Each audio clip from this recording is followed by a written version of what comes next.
انا اللي مصر كلها بتخبط عليا كاني باب شقه ايجار قديم. انا البطيخه وجاي اقول لكم كفايه خبط عليا بقى. ركزوا، حياتي مش سهله زي ما انتوا فاكرين.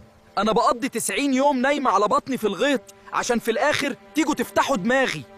شفتوا التاني اللي في جنبي ده؟ دي البقعه الصفراء، يعني انا استويت وبقيت سكر. مش قله نظافه والله، دي علامه الجوده يا متعلمين.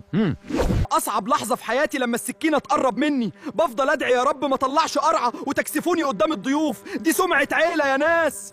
لو بتحبوني بجد انزلوا دلوقتي اعملوا لايك واشتركوا في قناة خباية، عشان القناة دي هي الوحيدة اللي فاهمة معاناتي وبتقدر قيمتي الغالية. انا 92% مني ميه، يعني انا عباره عن شلال ماشي على الارض بترطب على قلبكم في عز نار اغسطس. مفيش جدعانه اكتر كده. واللي بيحطوني مع جبنة بيضة، بجد شكرا ليكم، انتوا عملتوا أجمد ميكس في التاريخ.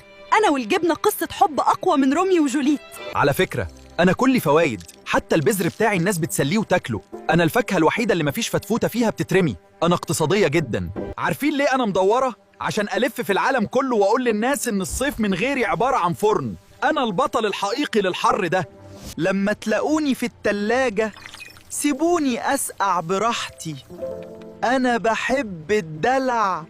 في لقائي ده بطلب منكم ترحموا جتي من التخبيط. الصوت المكتوم يعني انا مرمله وزي الفل، مش محتاجه كل الضرب ده بجد. استنوني في خبايه المره الجايه مع فاكهه جديده وقصه تانية. كان معاكم ملك الصيف المرمل. هروح انا بقى اتسقع شويه. سلام.